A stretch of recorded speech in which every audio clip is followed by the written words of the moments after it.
Hello, everyone. We are at the beginning of a new month. And those of you who follow Jar of Words would know by now that this means we now have a new guest on our hot seat. This is my honor to have Jenny Matthews, on the hot seat at jarofwords.com today. And thank you very much for accepting my invitation. Thank you for being here and giving us the time to know a little bit about you and also use some of your inspirational words.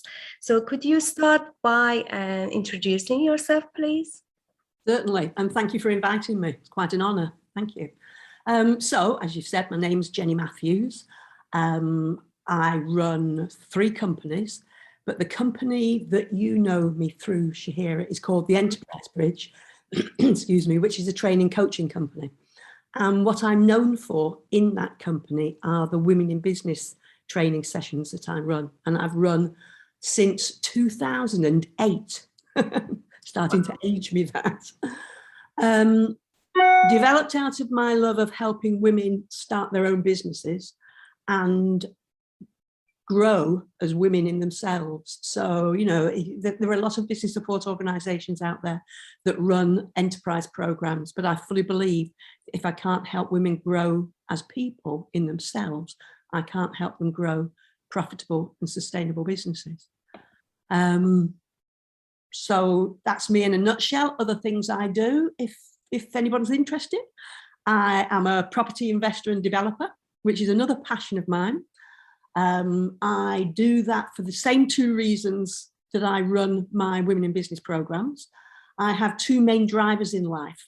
One's making money and the other's making a difference. And if I can do that during the time that I'm here, then I sleep well at night. And I do that hopefully through both my training and coaching company and my property investing company. We take shoddy houses, bring them back to good cozy homes and rent them out. Fantastic, well done. Thank you. You know, I joined one of the sessions that you do, Women in Business session. I first heard about the session through words of mouth, and I was lucky enough to join the session, and I found that session very informative and also very inspirational. So thank you for doing that. It is great.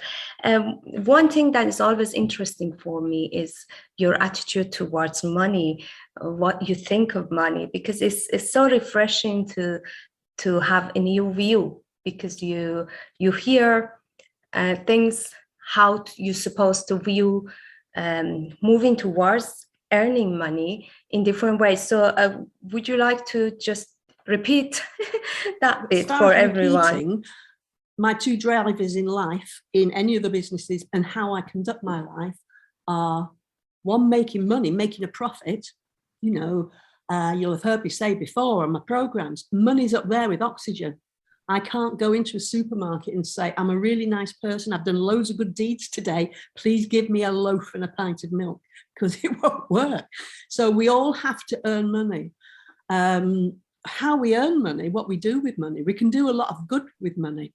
And I fully support the view that as we run profitable and sustainable businesses, we may want to work 4 days a week to earn enough money to support, and 1 day a week to give back to our community or our society. So, you know, we can do a lot of good things with money. And it's interesting that you mentioned, you picked up on that, because and I know I'm jumping a little bit ahead here. When you ask me to pick, I can't pick a book. I can't pick a book. I could have had dozens on the table around me.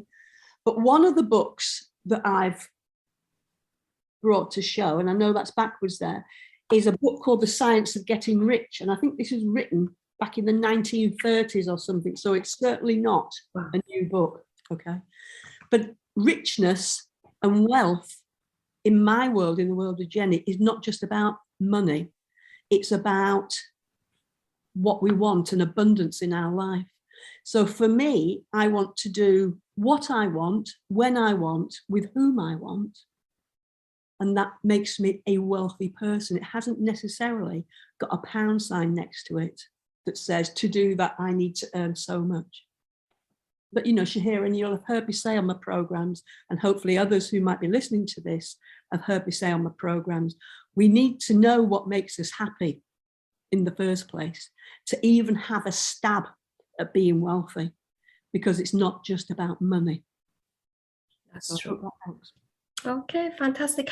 I'll be sharing your social media address or Facebook or Instagram or whatever you have at the bottom of this post when I share it. But if anybody is interested and they want to join one of your training sessions, what do they need to do? How do they go on about it? Well, there's lots of ways, and I'm happy to give you my social media handles, but the easiest way is maybe to phone me. Mm-hmm. So I can either say it now or I can send it to you later. Phone me. I'm happy to give my telephone number out. It's the same telephone number I've had for many, many, many years. It's never been used and abused, so I don't mind that. I'm happy to give you my email address. That's another interesting way for people to contact me. I'm happy to send you my Facebook links. You can find me under Jenny Matthews, where you'll find a variety of posts, not just women in business, not just property, my views on the world, different types of pictures that I've found that have inspired me that day. Pictures of my friends and my family sometimes. My friends and my family are very, very important to me. My Facebook page under the Enterprise Bridge, which is my training and coaching company. My Facebook page for a networking group that I run called Handbags and Briefcases. My LinkedIn profile, lots of ways that people can find me, Shahira. Happy to send those to you afterwards if That's great. you want them. Thank you. Very, very busy, indeed busy woman you are. Life in general for everyone is a collection of ups and downs. We are constantly having to manage difficult situations. And it's interesting to know someone who's always full of inspiration for everyone else. How does Jenny deal with the difficulties in life, both in personal or in business? When you come to a difficult period, how do you find the courage to fight? Okay, so I start with two areas that I'll be forever grateful for. I've got very optimistic genes in my body. And I come from a very large, close family. I'm one of 7 siblings. Fantastic childhood. My father died early and we were all brought up by my mum single-handedly. Mm-hmm. And she was a very wise, very strong, very visionary woman. So hopefully we've all learnt a lot from her, and I think we have. But that's maybe just the good fortune that's happened in my life, in my family. And yeah, you're extremely correct, Shahira. You know, we would like our lives to be smooth, but would we? If our lives were just smooth, would we really appreciate the good times? I don't know whether we would or not. Mm. But what do I actually do? I have some daily routines that I stick to. There's a book called The Miracle Morning, which I haven't got in my pile here, by Hal Elrod. And if anybody wants to get into a new routine, I would suggest that maybe they start there. What we do before 8 o'clock in the morning can set us up for the day. Yeah, we all have troubles in our lives. I've got a couple of people in my family that have got cancer at the moment and are going through troubled times, as most people have in their families. I've got other people in my family who are struggling with mental health issues at the moment, as a lot of people are, you know. So, you know, we quite often think, why does this always happen to me? Why do I get picked on for? But we don't, you know. Everybody, as you clearly said before, goes up and down. So I get up in the morning, I read 10 pages of what I call a good book. I write in my journal anything and everything. It doesn't matter what it is. I try and meditate. I'm not very good at meditating because I'm a very busy kind of person. I'd rather get on and do something. I skip in the morning. Wow. Only for a few minutes to get my body going. I skip. That's great. In the morning. I'm mindful. I think what I'm grateful for. And then other things I do, I walk, Shahira. I'm a big believer in exercise. I'm a big believer in fresh air. I love pottering about in the garden. I read at any opportunity that I can do. I talk to people, I share things. I'm very close to one of my, well, I've got 7 siblings, as I said, my younger sister and I are like 2 peas in a pod. We share everything. So some things I've put into my life to keep myself safe and sane. Mm-hmm. And some things are just in my life. As I say, I'll be forever grateful for them. Fantastic. I sometimes don't know how do you manage. You're always doing things, and there's so many things that you do. But that advice about early morning is interesting, because in writing, I was working with a mentor once, and she was saying she named it morning writings, and you get up before breakfast very early in the morning, you start writing. It doesn't matter what you write. It's the actual process of making sure you sit down with pens and paper and, start writing. And then something happens after, doing it for some time, and your body is almost trained to be able to do what you want it to do. So in a way, you are telling your body what you want to do. The body doesn't dictate what you could or couldn't do. So it's fantastic. So give us a little bit of those inspirational thoughts, those advice that, has worked for you that we could share in our life too. I was thinking about that before. And I think phrases like "this too will pass," simple phrases like that, we get wrapped up in the drama sometimes, don't we? True, yeah. All of us, even if we like to think that we aren't. I don't consider myself a drama queen, but I'm sure I get wrapped up in drama as well. But this no matter how great it is, unfortunately, or how dreadful it is, it will pass. It will pass. Somebody very kindly voted for me in a poll. I won't say what it is because it's not out there in the public world. But someone voted for me under the category of resilient leadership last week. And when I saw it, I thought, oh my gosh, I never thought of myself like that. But I am very resilient. And what I have in spades is emotional resilience. And I think that's where a lot of people suffer at the moment, that they haven't learned to be emotionally resilient. And by that, I don't mean that I've got a thick skin, because I'm as vulnerable as anybody else, and if someone was horrid to me, or if I saw something written about me, or, I would be as upset as anybody else. But thinking about it and thinking, you know what? That is how it is for somebody today. Somebody might look at it like that today. Or my life might be really horrid today because somebody in my family is suffering today. But you know what? There's always tomorrow. There's always tomorrow, and there's always hope. And while there's hope, we can push on, can't we? Sure. Another phrase that comes to mind is that the past doesn't equal the future.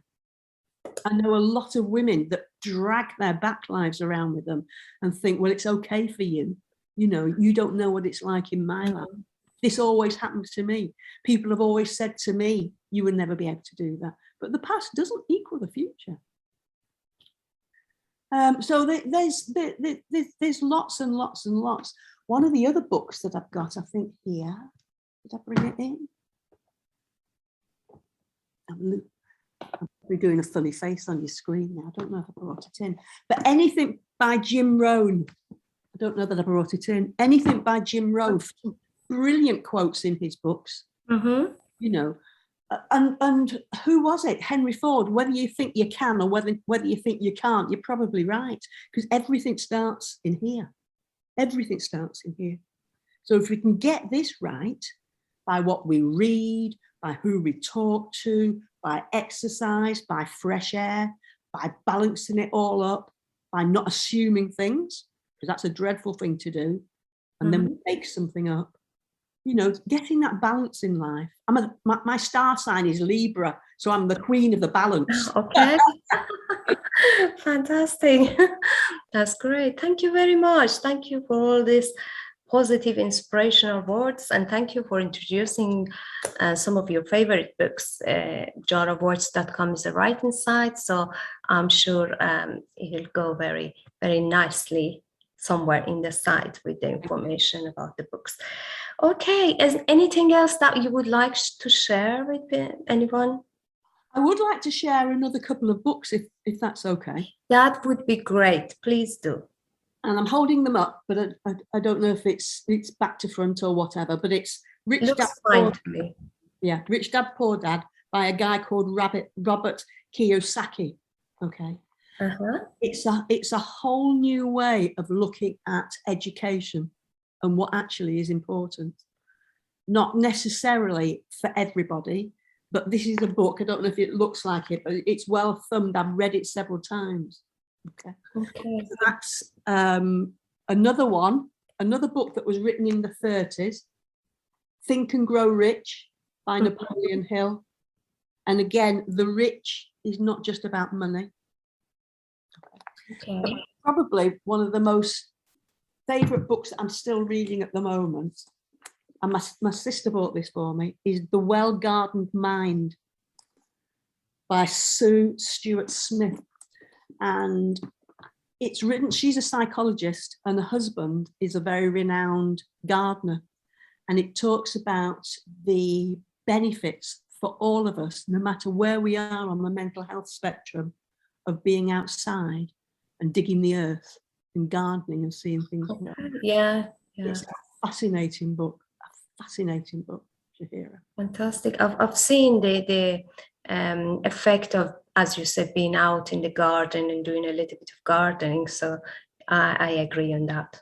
And that book definitely went on the list of books for me to read. We're still living in, you know, we're coming out of, are we coming out of a pandemic? Are we going back into a pandemic? Who knows? We're living in very, very difficult times at the moment. And there are a lot of people unsure of how to move forward, either unsure of how to move forward in their lives, whether they should be socializing. You know, there's a lot of apathy out there in our communities now, because people, not just adults, children as well, you know, children who have had their lives, and teenagers, young people, really affected over the last 18 months or so. And we're all desperate to get back to whatever it is. But lots of people are very scared of what's happening out there in the world. So I think books like that, The Well-Gardened Mind, I think readings are very, and I know some people say I haven't got time to read, or they're too expensive. You know, lots of these books we can get on YouTube, if not the whole book. We can read parts of them, which would be free. Lots of them have podcasts that are free, or maybe just a few pounds. We can buy secondhand books through Amazon. We can buy secondhand books in bookshops. Lots of ways of getting books. And I think the benefit of sitting down, there's lots of benefits of sitting down and reading a book, as opposed to listening to a podcast or something, is it stills us as well. It stops us, because, you know, I can drive and listen to a podcast, I can exercise, I can garden and listen to a podcast, do the housework. But if I'm reading, I have to sit down really. And it stills my mind and my body. So I absolutely recommend it to everybody. Absolutely. Yeah, true. Thank you very much. Thanks. It's been great to have you here with me today. So thank you very much for taking time out of your very busy schedule and being with us. I will share that information beneath the post, so anyone who's interested can get in touch with you. Thank you. Again, thank you very much for being our guest. Have a lovely day and hope to see you in person soon. So I'm just going to stop recording.